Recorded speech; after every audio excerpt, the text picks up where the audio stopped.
sebelum kita melangkah melajari apapun harus mengenal terlebih dahulu. Sebab kalau kita akan mengetahui barang hak, harus tahu definisinya hak, baru mengetahui ahlinya. Jangan sampai kita akan mengetahui hak dilihat dari siapa pelakunya, maka akan bingung. Bahdil Asr atau ariktologi yang dinadhamkan oleh Abul Ala Al-Ma'ri biqaulihi man rama fanan fal yuqaddim awala ilman bi khatti wa maudu'in ta'ala wa wadi'in wa nisbatin wa mastumit min huwa fadluhu wa khadlihi wa hukmin yutamat wasmin ma'afada wa maswin wa ma'afat wal masail fatil ka asrun lid muna wasailu. Jadi kita mengetahui 10 hal ini akan menjadi sarana. Terus Murati sudah tahu semuanya kan. Ariftologi banyak 10. Pertama al-ismu, yang kita pelajari adalah fiqhul muatonah namanya, atau fiqhul qomi, fiqhul qomiyah. Wasani haddu lughatan muraqabun idhofin minal fiqhi wal muatonah. Lafaz muatonah itu disusun dari 2 lafaz, fiqhun dan muatonah dengan tarkiban idhofi. Wal fiqhu lughatan al-fahmu wasilahan al-ilmu bil ahkam syariah al-amaliyah al-muktasabu min adillati at-tafsiliyah. Jadi kalau kita bicarakan fikih berarti yang hubungannya dengan hukum-hukum yang diamalkan. Hukum-hukum itu ketetapan-ketetapan amaliyah harus gini, harus gini, harus gini. Nah, itu loh, sikap harus begini itu amaliyah. Yang didapatkan dari dalil-dalil secara tafsili. Berarti tidak lepas harus ada dasar-dasar dalil tafsili. Tafsir ini pengambilannya dari mana? Nah, kalau kita ke jarah ahkam syariah, yaitu asy-syariah wal ahkam al-munazzal ala sayyidina Muhammadin sallallahu alaihi wasallam allati fahimal ulama minal kitab was sunnah nafsan wastimbaton. Nah, jadi pada dasarnya dari Quran dan hadis, yang dipahami ulama dari Quran dan hadis, tapi baik nas atau istimbat. Yang tentunya dari ahkam syariah itu terbagi menjadi 3, yaitu akidah, fikih dan tasawuf. Itu nanti yang kita bahas di dalam fikih muatonah ke sana. Nah, muatonah sendiri makhudun minal waton maknau makanul insan mamakaruh, tempatnya manusia. Wa autona rajul al balad wastaunahu wa tawatonahu watonan wal jam'u mawatin. Berarti kata watona ai ittakhadhahu watonan. Kalau ittakhadhahu watonan berarti di situ bisa dikatakan ahli waton ketika sudah mempunyai tujuan menetap di sana. Untuk tujuan menetap di sana secara formalnya sudah mengurus, sudah berpenduduk di sana secara formalnya. Makanya tidak melihat sudah berapa lama di sana, enggak, tapi memang sudah bertujuan untuk menempat selama-lamanya. Kalau istilahnya fikih yaitu layat anu sitahan bala soifan illa li hajatin. Sudah tidak akan keluar lagi kecuali hajat. Terus siap dikubur di kuno, itu namanya ahli waton. Tapi kalau walaupun bertahun-tahun di situ tapi tidak ingin tidak berpenduduk sana, tidak menginginkan keselannya, masih ingin pulang seperti orang Indonesia di Mekah dan lain sebagainya, ini bukan ahli waton. Orang Arab ada di Indonesia bertahun-tahun bukan dikatakan ahli waton. Yang sehingga nanti tidak masuk di dalam bingkisan fikih muatonah dalam arti punya hak dan lain sebagainya. Nah, tapi diperlakukan seperti dhimmi masuk di dalam negara Islam, berarti ada paspor, ada bayar visa, ada pajak, gitu ya. Nah, ada. Wis. Wa matin badakar Abdullah bin Bah bisinatil fatwa al-muatonah mafhumun jadid. Jadi pemahaman yang baru, fikih baru. Makanya saya katakan masuk dalam fikih sakofah, fikih peradaban. Peradaban itu diambil dari pengkajian-pengkajian, penelitian-penelitian dari ilat-ilatnya apa yang telah dilakukan oleh perintah Al-Quran. Seperti yang saya contohkan tadi. Jadi kalau kita di dalam fikih tidak boleh membuat membuang kencing di tanah, aku kencing di tempat yang di air sedikit dengan berdasar hadis la yabulan ahadukum bil ma'al qalil wala yaksilan nabi.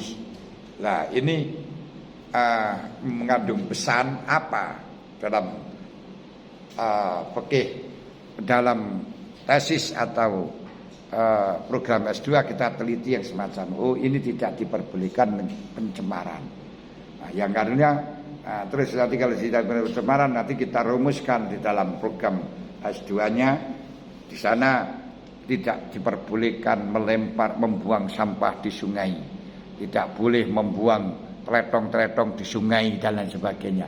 Ini fikih hadoroh yang juga termasuk golongan fikih sakofah, peradaban. Jadi sebenarnya fikih peradaban dan hadoroh bi'ah itu dalam fikih kita sudah disebutkan dengan gamblang, hanya saja tidak diberi nama itu gitu saja.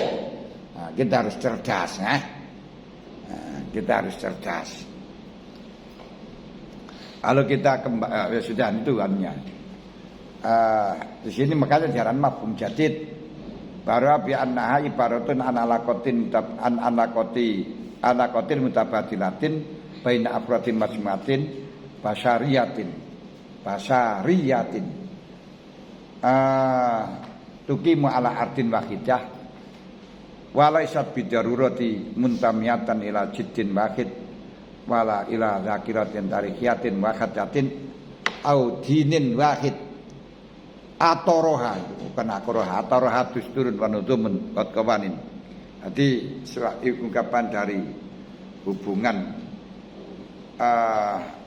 individu yang dikumpulkan dalam satu tempat, majmu'ah basyariah, pertemuan manusia yang berada di satu bumi, cuman tidak karena ada hubungan nasab, tidak karena mbahnya satu berarti satu suku, tidak karena agamanya satu berarti negara Islam, tidak, yang dihimpun oleh dustur, oleh undang-undang dan aturan-aturan yang mewajibkan dan memberikan hak-hak, mewajibkan dan memberikan hak, atau seperti perkumpulan gitu saja. Jamiah itu perkumpulan ta'awuniyah, perkumpulan saling membantu, yang tamilah bisifatin tawaiyatin, yang di sana membuat harus ada ketaatan kepatuhan satu dengan yang lain.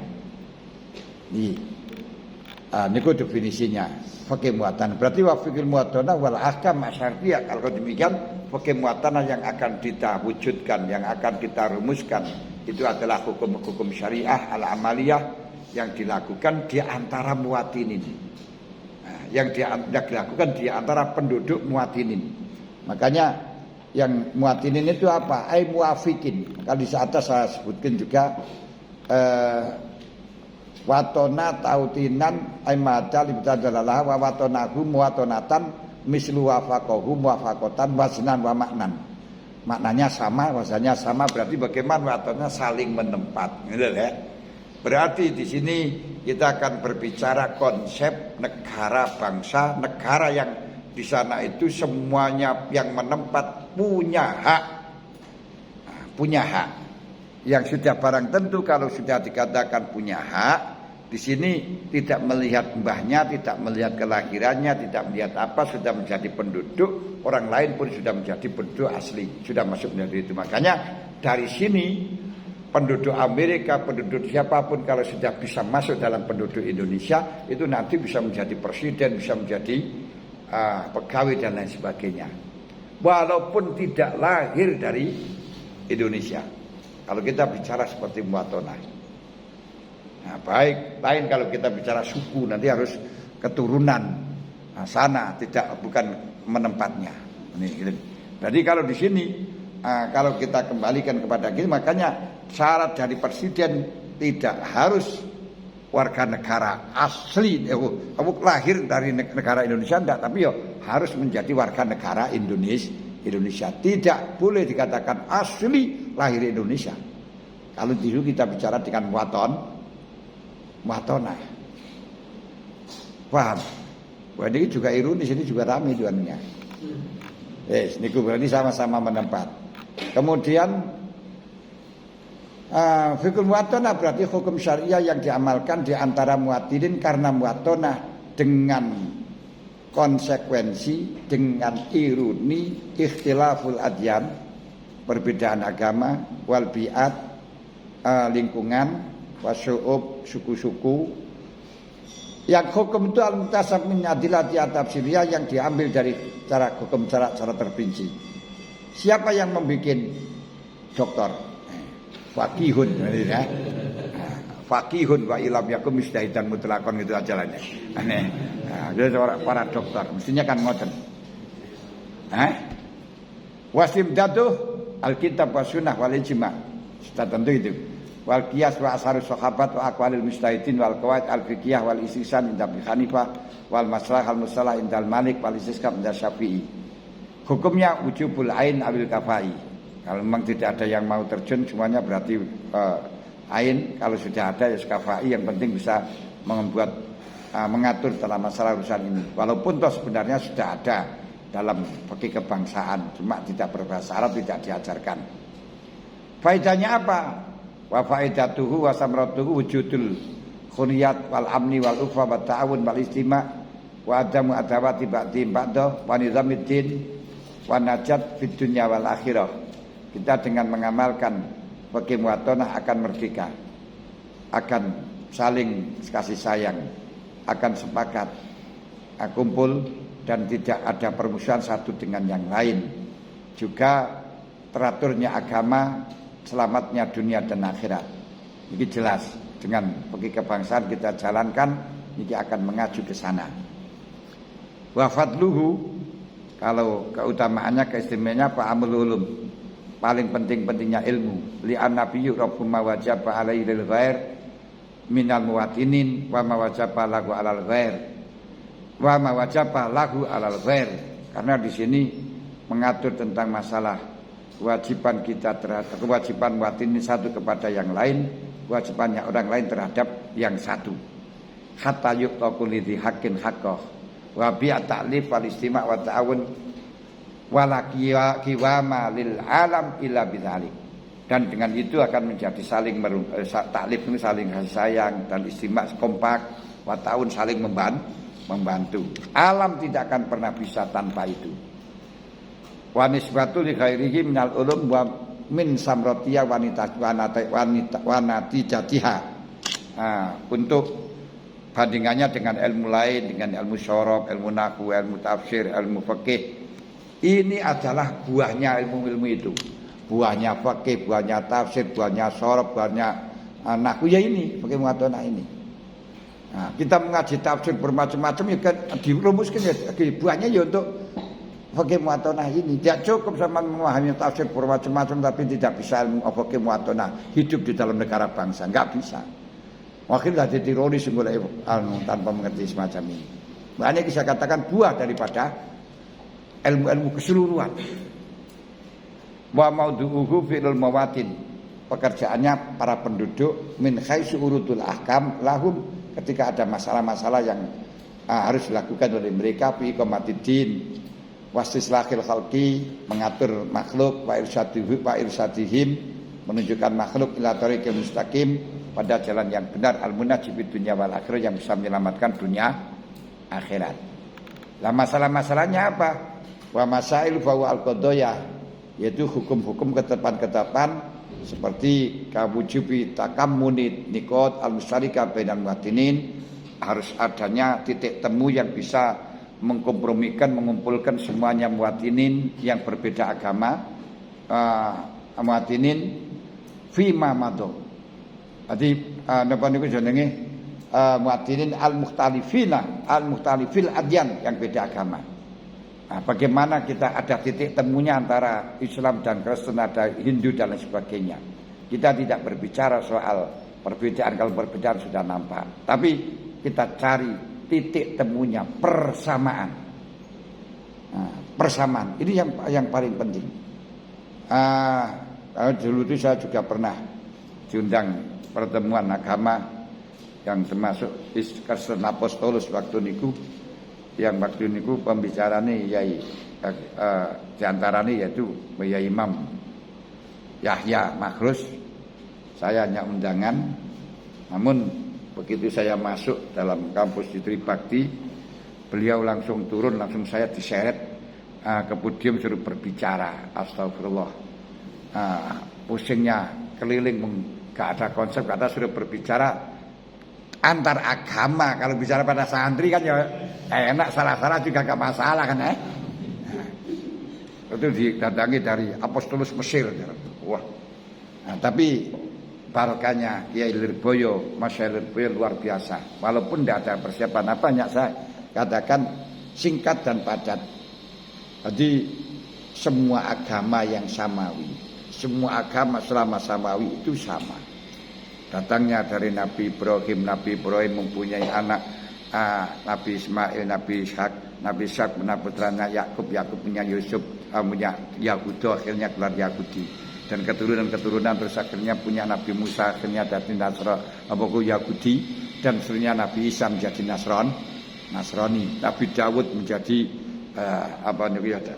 Dawudi. Kemudian yang satu dari Nabi Muhammad, dari Nabi Ismail turunlah Nabi Muhammad, agama Islam. Berarti satu, asalnya sumbernya satu. Tapi walaupun sumbernya satu, saya kenapa harus milih agama Islam dan meyakini agama Islam yang benar bagi saya?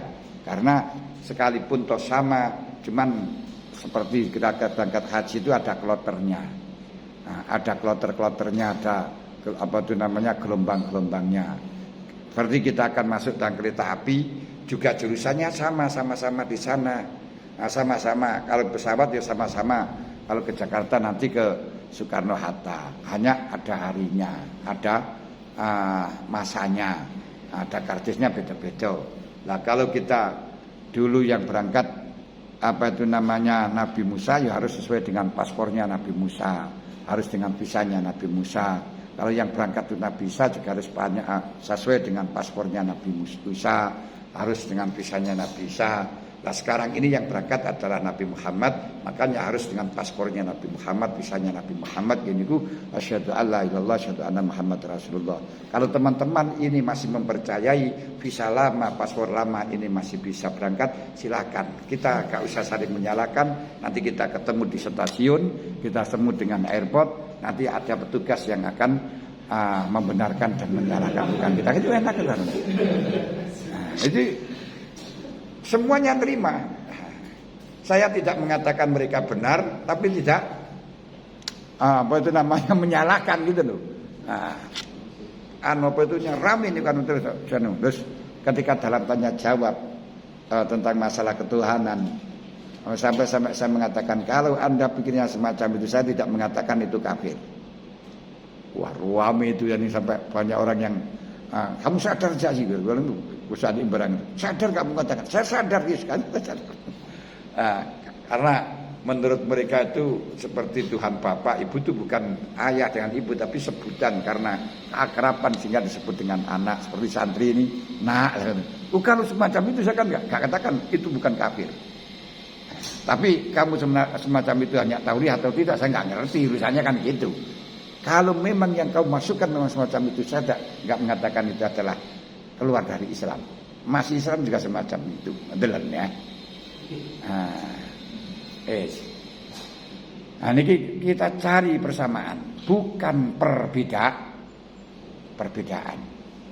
Ibaratin musyarokin bainakum wa daruriyatul wahdah. Di antaranya lagi masalahnya sangat dibutuhkannya kepersatuan. Wa azamati daruril furqah, dan bahaya besar kalau bahaya besar timbul dari furqah. Ini masail-masailnya. Wa anna kuliyatal insanu khuddin, bahwa kemerdekaan itu adalah jiwanya agama ke sana. Wa ghairi ma yata'allaqu bil muwatin. Adwal fil alam kullu daulatun qaumiyatun wataniyatun. Ini yang saya sampaikan untuk pertama. Besok coba kamu kaji Mabadil Asroh. Kalau bisa sampai bikin analisis masalah Mabadil Asroh sendiri, tidak sesuai dengan apa yang saya sampaikan, silakan, gak masalah. Ini dalam rangka penelitian, penelitian saja, uji coba yang nanti kebenarannya akan diuji di dalam kedokteran. Itu penelitian, makanya sampai bisa mengajarkan semacam itu. Karena waktunya sudah habis, tidak bisa kami teruskan. Ya memang terbatasan, nggak kurang ya wes kata niki mawon. Jadi zaman kaji dulu, terus besok akan saya suruh presentasi untuk menyebutkan